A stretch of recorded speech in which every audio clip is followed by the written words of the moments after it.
That makes me hopeful, but I run into a lot of young pastors and a lot of young leaders, and I think, my, oh my, you're years ahead of me, and that makes me hopeful.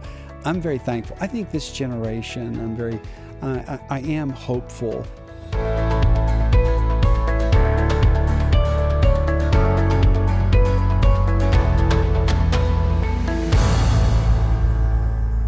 Hey, welcome everybody to the Love Fort Wayne podcast. This is Jeff King, CEO of Love Fort Wayne. Super excited to be with you today as we have a conversation. Johnny Mack and I'm going to say that again. I will have a conversation with my friend Johnny McCallister, Executive Director of Pastors in Prayer. It's going to be a great conversation. I know my friend Mitch Cruz will be upset that he didn't have the opportunity to sit with me on this one, but we're super excited about today's conversation and super excited to have you, Johnny. So thank you for joining me today. It's a blessing. Thank you for having me today. Yeah. So today, man, I would love to just dive into a little bit about your heart, your journey, but also, your work with caring for pastors, loving pastors well, meeting pastors. And I know it's a journey that you've walked, and there's a cool story that's connected to it. So why don't you introduce yourself to our listeners and talk a little bit about your journey as a lead pastor and a shepherd, and even what brought you to this point of leading the ministry of Pastors in Prayer. Yeah. Yes, I have been walking with the Lord for 45 years. And soon after I gave my heart to the Lord, I really dedicated my life to ministry as a sophomore in high school. And so I started preaching and speaking at different places, went to college in order to pursue ministry. And fresh out of college, I moved to Nashville, Tennessee. And so the connections over the years have been a story of God weaving me and leading me. I worked for a guy named Michael W. Smith in Nashville. And so that was my first job out of college. And through that, God started ordaining and bringing me kind of to the place even where I am today. I went to Smitty at one point while I was in Nashville, and I said, I want to do something back home. Would you, if I plan this event, will you show up? And so, long story short, it was in my hometown. A young lady from North Webster, Indiana, came to that event, and I met her, and she became my wife. Sherry and I have been married now for almost 37 years, and the name of the event was Come Together. Wow. And so we began our ministry both in West Virginia and here in Fort Wayne. And so for probably 2 decades, I was the associate pastor and the youth pastor, and got to learn so much. And then when I was 45 years old, I became the senior pastor at First Church. And so that's a little late with a lot of the guys that I speak to and I share with. But I met... after I met Sherry and we moved to Fort Wayne, Smitty and Amy were at the Coliseum, and my pastor in Nashville had called a guy named Bob Yauberg, and Bob Yauberg, Smitty said, you got to meet this guy. He's incredible. And so we started going to Broadway, and that's how I met Bob. Bob started Pastors in Prayer, and he was my pastor over these last 3+ decades. Wow. And he was the founder of Pastors in Prayer, and he has been my pastor. So I'm a product of Pastors in Prayer. Yeah. And so in my time at First Church, he walked with me along with Kevin Duval, who's a wonderful friend. And so I had a pastor and friends who helped walk me through. And so at First Church, I was there for almost 14 years. And so I was late. I always said I was always Aaron and never Moses. And so I finally became Moses in 2009. And what a blessing. And so many things that I learned and grew from. And just I'm kind of a mutt. I've gone and served at different churches, but none of them the same denomination. And so God has just done so many incredible things, especially at First Church, seeing people get saved and delivered and the different ways. So my story is a story of God and Yeah. how He has woven, how people have led me, as well as how the people I've learned from as well. Yeah. Yeah. I love that. We think about all the different chess pieces in our story and in our lives, from working with Michael W. Smith, Smitty. Yeah. I'm gonna remember that. I'll keep Smitty there. Yes. To hosting this event. I meet my wife, and then we have these connections that from where I was in Tennessee back up, to Fort Wayne. And all these little pieces in our life can lead to the next territory of life that God's asking for us to cultivate and to lead and to shepherd others in. And I appreciate you telling your story, because who would have thought that perhaps you would end up being in the role that Bob was when he was walking alongside you, coaching you, shepherding you in his leadership role with Pastors in Prayer. It's cool. It's cool to think about. It is. So for me, the ministry over the years has been a pastor to pastors, a friend to pastors. I'm continuing that legacy. Yeah. And so as I have come, I've seen that modeled. And then, of course, I've seen the benefit. I always tell young leaders, get into somebody's orbit, Mm.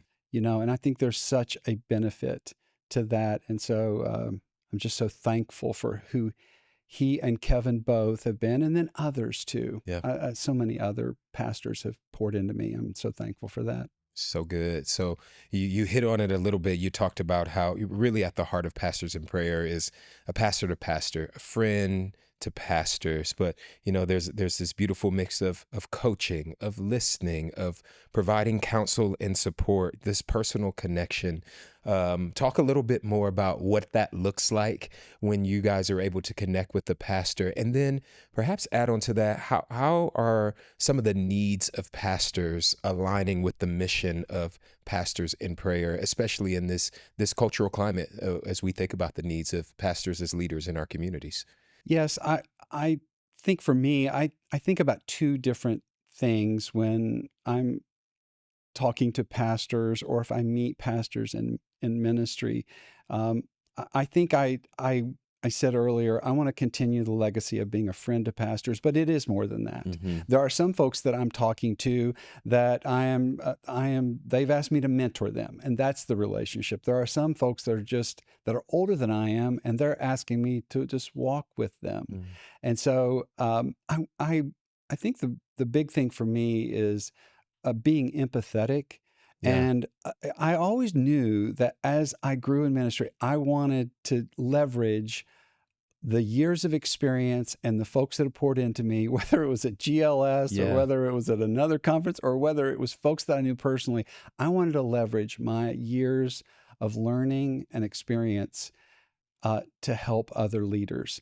And so I think that is just it's just one of the things that kind of led me into this, because I want to be there. And then I think another thing is not having a dog in the fight. Mm. It's pretty freeing when and I can be a person that can be safe. I tell folks that I've been set aside to do this. I Folks support our ministry, and it makes it possible for me to be able to meet with folks for a variety of reasons. I think I heard Mitch say one time, some calls are 911, some are 411, and Yeah. I get Yeah. the same thing. Yeah. There are some young pastors, and it's quite the variety. But there are two pieces I think that really impact the variety, and that is the polity, Mm. because we have such a variety of polity. There's some folks that are signed, live under authority, and then there are some who are living under the authority of a team at a church. Mm. And so that polity mix makes for quite a variety. And then the other thing is the paradigm of what's the paradigm of the pastor. And there's a lot of different kinds of expectations. So it's important that I enter in, because I'm only one person. I've had my own Yeah. experience, but it's important for me to enter in to understand the pressures and the matrix Mm. that a pastor's working in. And so I have to kind of come up to snuff, and that only happens relationally.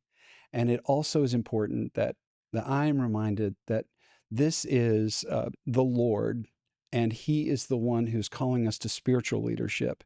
So I want to be that person in their life that also helps them in their spiritual leadership. It's really So good. yeah, Yeah. I mean, we think about the numbers that Barna put out within the past 3 to 5 years, and you and Yes. I are both familiar with those. About 42% of pastors have thought about calling it quits. We cite burnout and loneliness, Isolation. There's isolation, a things lot. that are Yeah. really aligned with the Western culture. You've seen that as a whole culturally, Yes, sir. but perhaps folks don't really understand the weight of that when you talk about a ministry leader or a pastor. Spiritual exhaustion is another thing I know they've Hmm. said, and some of the things that you talked about in regards to being in relationship with pastors. 911, 411 are connected to those numbers. Like, how does the national numbers of 42% of pastors say, maybe I'm ready to walk away from this? How does that relate to our area, Fort Wayne, greater Northeast Indiana, and even beyond that, where you all have connection? Yes, I do think that all pastors, leaders, spiritual leaders, they do struggle. I wouldn't say that I know as Hmm. much as Barna, of course, but I do see. I think all pastors. There's this balance of being. There's a book called The Good Shepherd, which formerly was called While Shepherds Watch Their Flock, which is, by the way, a must read for, I think, for all pastors. But one of the things about the title is that it says that pastors are leading and being led. Mm. And so I think that's true of everybody, Yeah, even in yeah, yeah. business, but it's especially true in pastors wanting to walk with the Lord, being led by the Lord, and then at the same time leading. So there's a humility that's involved. Mm-hmm. There are just, as a spiritual leader, it's different in that Hmm. way. And so I think many pastors are trying to walk inside their calling, and many feel inadequate. And I try to encourage guys, that's a good thing. Yeah. I think over the last 5 years, especially, and you've probably seen this, I think there's been a lot of deconstruction and a lot of, you know, just in general in our culture, there's been a lot of issues. But I think that lack of clarity has been very difficult, Mm. and some of that shifting in our culture. So I think feeling inadequate or possibly not feeling like they understand what to do next and how to do it, I think it's important that they have someone to talk to that's outside of their own sphere, a safe person to talk to. That's what I try to provide. And I think that's what all leaders need. They need to have a safe person who doesn't have a dog in the fight, Hmm. is a person that they can talk to.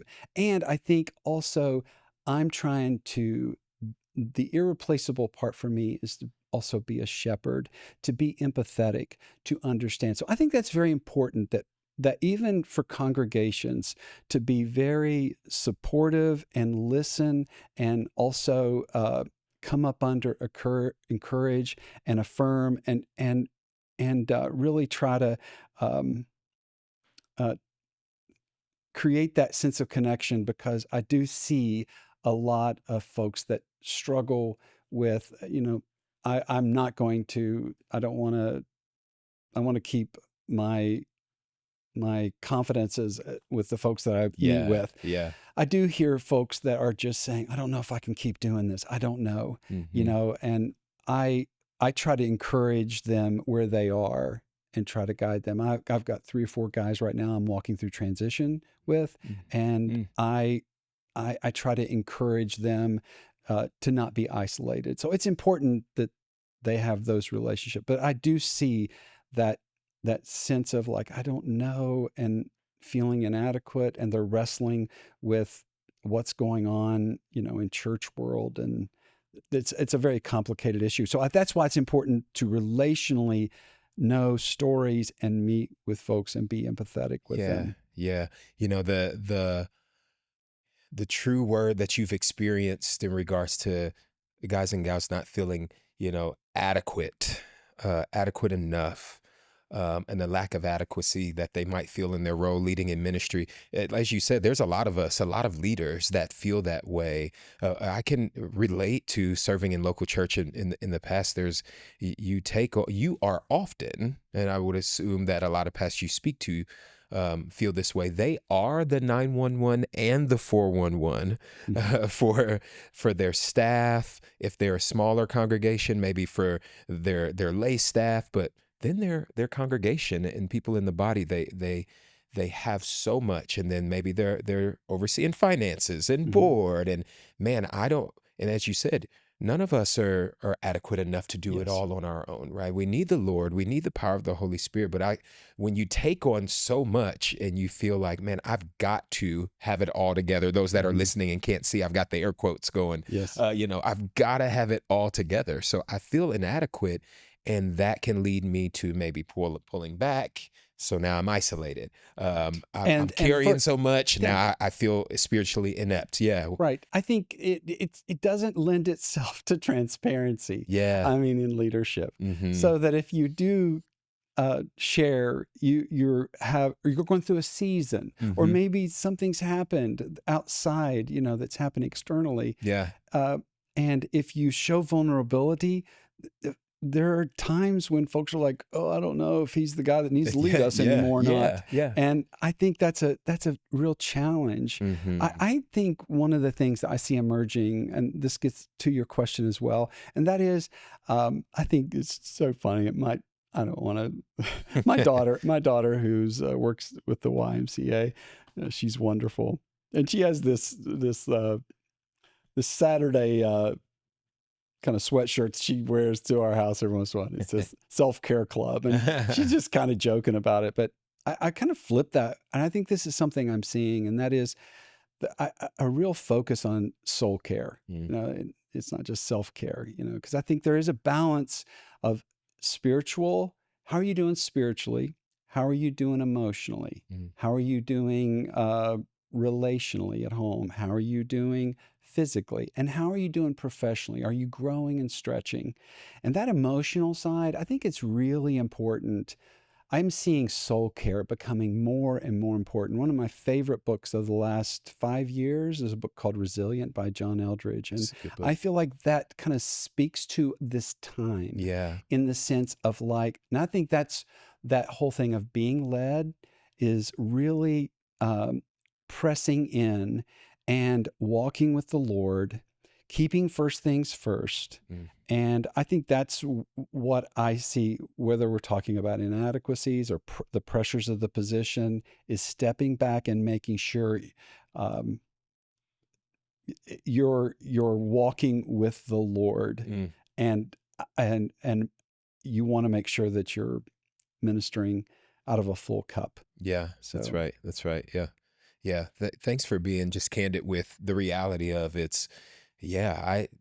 And bro, I would say, here's the thing. Yeah. I think I did not do a great job of that. I would be transparent enough to say that. Yeah.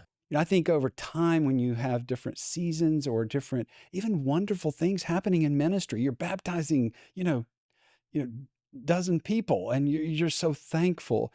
I think so many times ministry can become, it's kind of the tail wagging the dog a little bit, and I think soul care is so important. And I see that's a trend that I see. Yeah. In fact, I was talking to a pastor yesterday in the context of our Love Our Pastors pillar inside of Love Fort Wayne. Yeah. And I was listening to the pastor, and he was talking about really back to basic stuff. And I see that there's that soul care, the walking with Jesus. That's really, really important. Yeah, it's so good.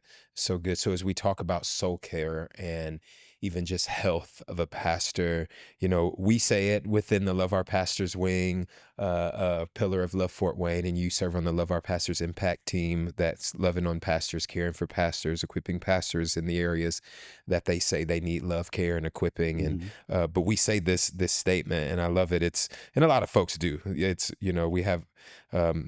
I'm losing it here for a sec, but yeah, it's often said that the health of a pastor directly impacts the health of a church as the pastor, and even the pastoral staff. So the church, but not just that.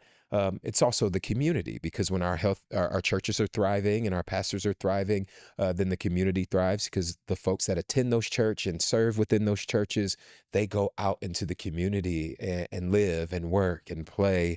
And so, like, why do you believe the flourishing of pastors is so vital to communities, not just our community in Fort Wayne, of course, yes, but communities at large? Well, I would I would say several things. One is leadership, Mm. good leadership. Hmm. If a pastor is healthy, he is supplying good leadership. And, you might say, well, what does that mean? Well, I think there's clear vision happening. And so the church has a clear vision. There's a collective agreement amongst the church. I used to coach basketball, middle school basketball, and I always said, hey, guys, what's our collective agreement? Yeah. And I think as a church that has clear vision, you have that. I think you become more resilient. There's an increase in resilience. And so that's why I love the book so much, The Resilient. And then the other thing is, I think there's good decision making happening. And I think when you're healthy, you're able to make good decisions that are also responsive, and it makes the church responsive. And I see the church do that. Another thing, I think it's good for the community. When it builds a community. You touched on this. Out of the pandemic, we have a mental health crisis going on. And I believe the answer is the church in the sense of being connected to community. And when a healthy leader creates that healthy environment, then folks are invited into community. Yeah. And I think that's another way it impacts the whole community, being a part of even a smaller community. I think the third thing is impact. Okay. There is an impact when a healthy pastor is leading a church. There's impact. Hopefully I'm not going to be too over the top here. People have talked a lot of negativity, especially, I've walked a long time as the leader, and I've heard people trash the church for years. Oh, yeah. Yeah. I would say this: we don't know what Fort Wayne looks like without the church. Every hospital that was started in this community was started by the church. The impact at our schools with the kids, just the kids that go to church, the teachers that teach at our schools that are connected to a church, the impact is exponential. We don't even know the business leaders that are philanthropists and do things. Healthy churches create those kinds of rippling impacts that are huge in a community. So good. I see it so much. And I've seen it in lack as well. And so I think that's important. And then the last thing I would just, it's interesting because when you think about the church, you think about not only the impact, but you also think about what we're doing for the future and what we're building. And I think that's where we're pushing. I tell people this. I even talk to youth pastors about this because sometimes they don't know what they're doing. Like, hey, man, you're pushing back the darkness. You are. That's what healthy leaders do. Yeah. And sometimes you don't know what you're doing. You're uncertain and everything. But one thing's happening is you're pushing back the darkness. And so I think that those are some of the I think so important for us to have healthy pastors for our community, because I think that's what they supply. Yeah, I love that. I think, too, Johnny, what I'm hearing from you is that also it's with that answer and some of the other answers, it's when the health of a pastor doesn't mean it's all perfect, right? So if a pastor is healthy and they're doing well, and I utilize that word well as it is well with my soul, right? If they're doing well in soul, if they're connected to the Lord, they're doing well physically, they're connected to their word. So many areas of just thriving and doing well. They can talk about the hard things and teach about a God that is unscared of trouble and is a God of comfort in times of trouble, that walks with you in hard things.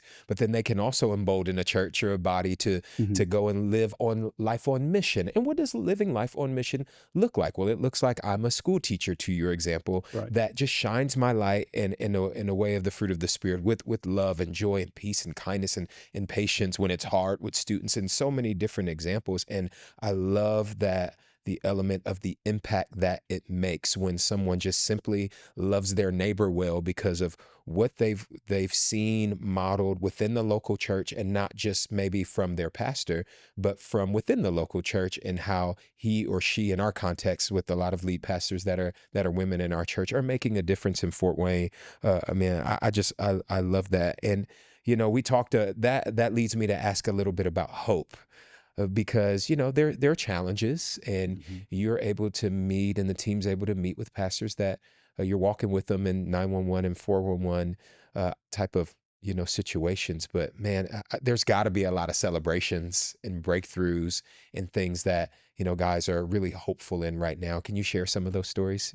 Yeah, I think about uh, one of the things that make me hopeful is young leaders. Mm, I jokingly say, like my daughter, I love her so much.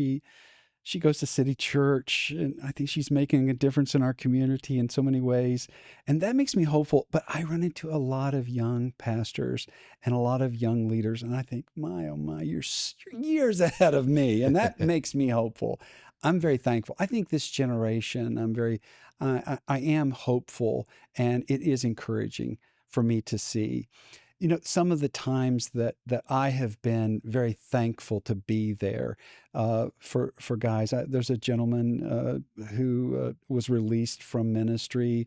It wasn't pretty. It was awful. And I walked with him, and just recently he is now, and just being a friend and walking with him, knowing he has somebody that's praying for him and also walking with him, and trying to be. I'm a lot older than he is, so sort of like that a figure that not a father figure, but just somebody that can really be there for him. And recently, with great joy, even with tears, saying that he thinks that he's found his next calling, mm, and so good. him thanking me for sticking in there with Yeah. him. And now there's going to be a church that has a young pastor, and I also different folks that like I'm mentoring a couple of young 20s that are fresh out of college. And I said, would you help me? I'm a youth pastor. I don't know what to do. How do you do this? And so those are the things that really excite me. I'm just so thankful for the opportunity to do that. I'm seeing a lot of folks that, like I do, try to be a practical help. That's one of the things I think about. That word, I think, Mm, is very important. yeah. I mean, I have to enter in. I have, Sherry reminds me all the time, two ears, one mouth, John, use them proportionately. I need to learn to listen better, Yeah. and it's what I do. But inside of that relationship, being able to leverage all of the different things that God taught me through other people. I'm Mm, trying to do that mhm. for a younger generation. And I do see fruit. I get emails that say, I got to win. You're not going to believe this. I did what that little idea we talked about, and I can't believe it. My wife and I are so happy that I made that change. And Yeah. so those are uh, the things that bring me great joy. Yeah, it's a beautiful thing. And it's something that I think we can be hopeful in. What came to mind as you were sharing is I'm good friends with a couple guys that are great coaches to business leaders and nonprofit organizational leaders, and they've talked about the importance in their calling. They're believers, and they talk about Hmm. their calling and doing that work. But man, how we need that also with our ministry leaders, and how Right. you're able to be in that place, and then celebrate the wins and things that bring you joy, and where you've seen folks that are hopeful. And it just reminds me again, and hopefully it reminds our listeners, like our ministry leaders, our pastors, are leaders within our community Hmm. that are having an impact in their work that's making a bigger difference in our Right. city, that for the transformation that we believe in, more kingdom come in our community. It's important to have folks like you guys that are walking with them. Yeah. And I believe that, like, I've read and learned in Mm-hmm. a lot of different areas, but probably the most important thing, and this is true of everyone, the most important thing that I am bringing to the table is really myself. I'm trying the failures, Mm-hmm. the mistakes I made, and the things that I saw God do in the ways. And so being able to just leverage that is so important for me to listen to them relationally, and then also to share transparently where I blew it Yeah. and the important lessons out of that. And Yeah. so I think that's what we do relationally with other folks in the body of Christ. So yeah. Yeah. I love that. As we get down to the final moments here, and you talked a little bit about the years of leadership and the places you blew it too, the things that you did well. Can you just reflect back on the years of leadership, and just talk about some of the things that you've nestled in your heart that have sustained you in leadership over the years, maybe just as an encouragement to those who are listening. And I want to sprinkle into, maybe you can wind back all the way back to those early years with Smitty, and think about, man, if I could have did it differently then. So maybe the things that I've learned and the things that I would have done as a younger leader. Yes. Uh, I can't tell many stories without talking about my pastor, Bob Yalberg. Yeah. Bob he had this little email for years that I received, and it was called Saying Yes to God. Mm. And I think about that a lot. I thought about that a lot over the years too, that I think it's important that we, as I think about young leaders, or just all of us in the body of Christ, it's really important. And it was important for me to know that I could trust the Lord, and I need to say yes to God. When I wake up in the morning, as I go through my day, I need to say yes to God. I need to walk with Jesus. And that walking with Jesus and trusting him, we would never have enough time for my wife and I to tell you how God is so faithful. Mm. He is so faithful. Mm. That's our story. Yeah. And I have 4 kids. Yeah. And I can see how faithful he's been in our lives through every turn in the road. Bob always said, if I'd only done what I'd planned to do, I would have missed the best God had for me.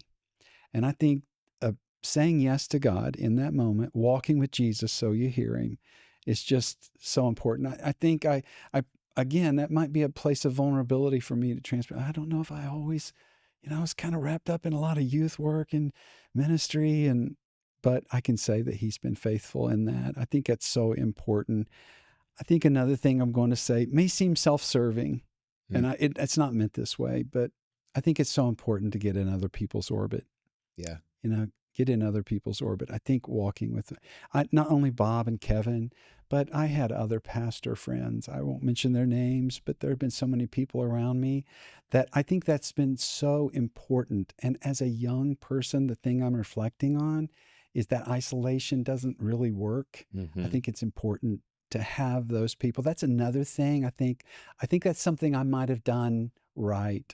Yeah. And then listen, because Bob always told me, Johnny, keep first things first, and make sure that you're practicing what you're preaching, and then as well was pay attention to your wife. You don't have a ministry without the marriage that you have. So pay it, and so I really think that, getting into somebody's orbit and listening to what they say. And Bob had permission, and he did this, where he would look at me and he would say, Johnny, stop talking.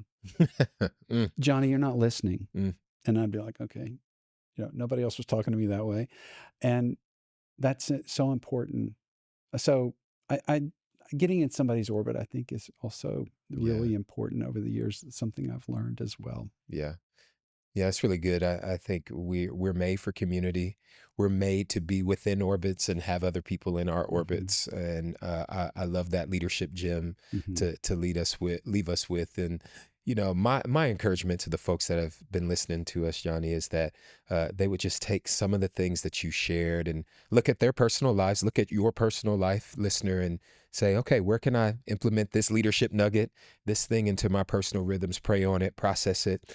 But then also, those of us who attend churches and we're part of our congregations, my hope is that it's helping all of us be a little bit more mindful of that person that you see in the pulpit on Sundays or leading small groups or discipleship groups in your church, that pastor, that minister of the gospel in your congregation, especially with Pastor Appreciation Month, on the horizon. Think about ways that you can pray for your pastor, love your pastor, remember that your pastor's a person, and their calling and their heart to pour back into you and pour back into our community. So thank you for joining us today, Johnny. I mean, it was a blessing. It truly, truly was. If there's folks that are listening and maybe want to get connected with you, is there a way that they can? Yes. pastorsinprayer.org is our Okay. website, and there's ways to communicate even through that. And, I'm also on Facebook, but on Instagram, but I would encourage them to kind of check out our website as well. We can be connected through that as well. So, yeah, I appreciate that. Well, sounds good. Thank you for joining me again. And everybody, I pray that you enjoyed this latest episode of the Love Fort Wayne podcast. Tune in not only to this one, rewind it, take some notes, but prepare your hearts for the next episode. It's going to be a dandy as well. Until we meet again, this is Jeff King with Love Fort Wayne, and we'll talk to you on the next Love Fort Wayne podcast.